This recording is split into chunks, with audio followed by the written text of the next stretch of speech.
Hi అండి, welcome to my channel Sujatha Poothota official. ఈరోజు నేను మినప వడియాలు ఎంత ఈజీగా పెట్టుకోవచ్చో మీతో షేర్ చేసుకుందాం అనుకుంటున్నాను. ఈ మినప వడియాలు పప్పుచారు కానీ, రసంలోకి కానీ, లేదా సాంబార్లో కానీ చాలా బాగుంటాయి. ఇప్పుడు వీటిని ఎలా పెట్టుకోవాలో చూపిస్తాను. నేను ఇక్కడ 3 కప్పుల మినపగుళ్ళు తీసుకున్నానండి. మినపగుళ్ళే కాదు, పొట్టు మినపప్పు అయినా సరే తీసుకోవచ్చు. పొట్టంతా పోకపోయినా పర్వాలేదు, కాకపోతే కొంచెం కలర్ మారుతుంది అంతేగాని మినపగుళ్ళు అయినా పర్వాలేదు, పొట్టు మినపప్పు అయినా పర్వాలేదు. నేను ఇక్కడ 3 కప్పుల మినపగుళ్ళు తీసుకున్నానండి. ఈ మినపగుళ్ళని శుభ్రంగా 2 సార్లు కడిగి నానబెట్టుకోవాలన్నమాట. మీరు రేపొద్దున వడియాలు పెట్టుకోవాలనుకుంటే నైట్కి నానబెట్టేసుకుంటే సరిపోతుంది. ఉదయాన్నే మళ్ళీ ఒకసారి కడిగేసుకొని చక్కగా నీళ్లు వడిచేలాగా చిల్లుల గిన్నెలో పెట్టేసుకోవాలి. ఇప్పుడు ఆ మినప వడియాలకు కావలసిన పచ్చిమిరపకాయలు, కొద్దిగా జీలకర్ర, 1 ఇంచు అంగుళం అల్లం ముక్క, అదేవిధంగా కళ్ళుప్పు.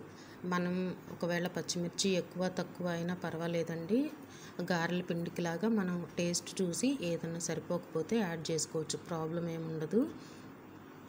కళ్ళుప్పు కానీ సాల్ట్ కానీ ఏదైనా వేసుకొని ముందు మిక్సీకి వేసుకోవాలన్నమాట. కచ్చాపచ్చాగా వేసుకున్న తర్వాత ఒక గిన్నెలో తీసి పెట్టుకొని అదే మిక్సీ జార్లో మనం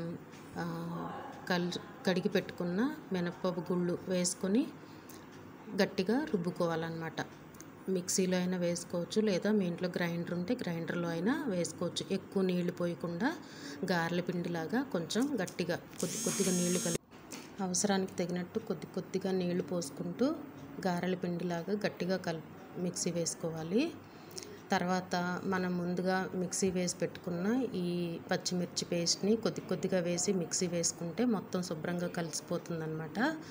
సో మనం కొద్దిగా మిక్సీ వేసుకుంటున్నాం కదా, ఈ మిక్సీ వేసుకున్న పిండిని అంతటిని ఒక గిన్నెలోకి తీసుకొని అంతా అయిపోయిన తర్వాత అన్నీ ఒకసారి చేత్తో శుభ్రంగా కలుపుకున్నాం అనుకోండి, ఉప్పు కానీ కారం కానీ అన్నీ ఈక్వల్గా సరిపోతాయి.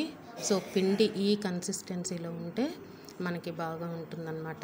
ఇదిగోండి, ఇట్లా వడియాలు పెట్టుకోవడానికి ఈజీగా ఉంటుంది మనకి. సో ఇట్లా చేత్తో పెట్టే కన్నా కూడా మనం ఇట్లాంటి పాల కవర్ కానీ లేదంటే ఆయిల్ కవర్ కానీ ఒకటి తీసుకొని శుభ్రంగా కడిగి దాన్ని ఇట్లాగ ఒక రబ్బర్ బ్యాండ్ కానీ క్లిప్ కానీ గట్టిగా పెట్టేసుకొని ఒక టిప్పుని చిన్నగా కట్ చేసుకుంటే పెట్టుకోవటం చాలా ఈజీగా ఉంటుందండి. ఈ పిండిని మనమే ఉడకబెట్టడం కానీ అటువంటిది ఏం చేయాల్సిన అవసరం లేదు. పచ్చి పిండినే జస్ట్ మనం ఇట్లా పెట్టేసుకుంటాం అనమాట. చాలా ఈజీగా పెట్టుకోవచ్చు. షేప్ గుండ్రంగా రాలేదని షేప్తో అసలు మనం అనుకోవాల్సిన అవసరమే లేదు. ఎందుకంటే ఏ షేప్లో ఉన్నా కానీ అవి ఎండిపోయేసరికి చిన్నగానే కనిపిస్తాయి మనకి వడియాలు. చాలా బాగుంటాయి అన్నమాట. టేస్ట్ కూడా చాలా బాగుంటాయి. వీటితోటి కూర అయినా చేసుకోవచ్చు. అంటే వడియాల కూర లేదా టమాటాలతో పాటు కలిపి కూర వండుకోవచ్చు. చాలా బాగుంటాయి. ఇట్లా చిన్నగా పెట్టుకొని 1-2 రోజుల్లోనే ఇవి బాగా ఎండిపోతాయి. నేనైతే ఇంట్లోనే పెట్టేశాను ఫ్యాన్ కింద. ఇట్లా ఫ్యాన్ కింద పెట్టేసి ఒక నైట్ అంతా ఉంచి తెల్లారి కొంచెం ఎండలో పెట్టానన్నమాట. సాయంత్రానికి బాగా ఎండిపోయాయి. ఎండిపోయిన తర్వాత అసలు తీయడానికి ఊరికి పట్టుకుంటే ఊడిపోతున్నాయి అన్నమాట. ఇంకొకటి ఏంటంటే ఇక్కడ మనం క్లాత్ మీదే పెట్టుకోవాలని లేదండి. ఎందుకంటే పచ్చిపిండే కదా, మనమేమీ ఉడకబెట్టట్లేదు, వేడిగా ఉంటుంది, అయ్యో ప్లాస్టిక్ కరుగుతుందన్న ఇదేం ఉండదు మనకి. ఏ ప్లాస్టిక్ కవర్ మీదైనా పెట్టుకోవచ్చు అన్నమాట. సో ఈజీగా ఊడొచ్చేస్తాయి. ఎండిపోయినా సరే ఇంకొక 2 రోజులు ఎండలో పెట్టుకున్నాం అనుకోండి, బాగా గలగల ఎండుతాయి. ఇంకా మనకి డౌట్ ఉండదు అన్నమాట, ఎన్ని రోజులైనా చక్కగా నిల్వ ఉంటాయి. సో ఈ వడియాలన్నిటిని నేను ఒక 2 రోజులు మళ్ళీ ఎండలో పెట్టాను. గలగల ఎండేటట్టు బాగా ఆరిపోయాయి అన్నమాట. ఇప్పుడు వీటిని నేను కొంచెం వేయించి చూపిస్తాను.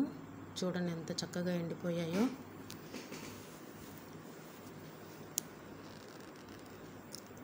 నేను అంటే కొంచెమే వేయిస్తున్నాను కాబట్టి చిన్న తాలింపు వేసుకునే మూకుడులో నూనె తీసుకున్నాను అనమాట. ఎందుకంటే ఎక్కువ నూనె అనవసరంగా కాగటం నాకు ఇష్టం ఉండదు.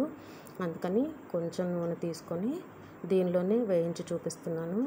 మామూలు అప్పడాలు అయితే మనకి వేయగానే పొంగుతాయి, కానీ ఈ మినప అప్పడాలు ఏంటంటే కలర్ చేంజ్ అవుతాయి. అది కూడా ఎక్కువ టైం ఏం పట్టదు. నూనె బాగా కాగిందంటే జస్ట్ 2 నిమిషాల్లో కలర్ మారిపోతాయి అన్నమాట.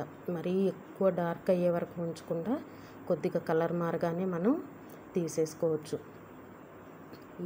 ఈ వడియాలు అయితే చాలా అంటే కొంచెం పళ్ళు ఉన్న వాళ్ళకైతే పర్వాలేదు, కొంచెం పెద్ద వయసు వాళ్ళు అటువంటి వాళ్ళకైతే కొంచెం కష్టంగా ఉంటుంది. ఎందుకంటే ఇవి చాలా గలగలలాడతాయి, గట్టిగా ఉంటాయి కాబట్టి కొంచెం అటువంటి వాళ్ళకి వేయించినవి తినటం కష్టం. అదే కూర వండుకున్నారనుకోండి మెత్తగా అవుతాయి కాబట్టి హ్యాపీగా తినొచ్చు. మీకు నచ్చినట్లయితే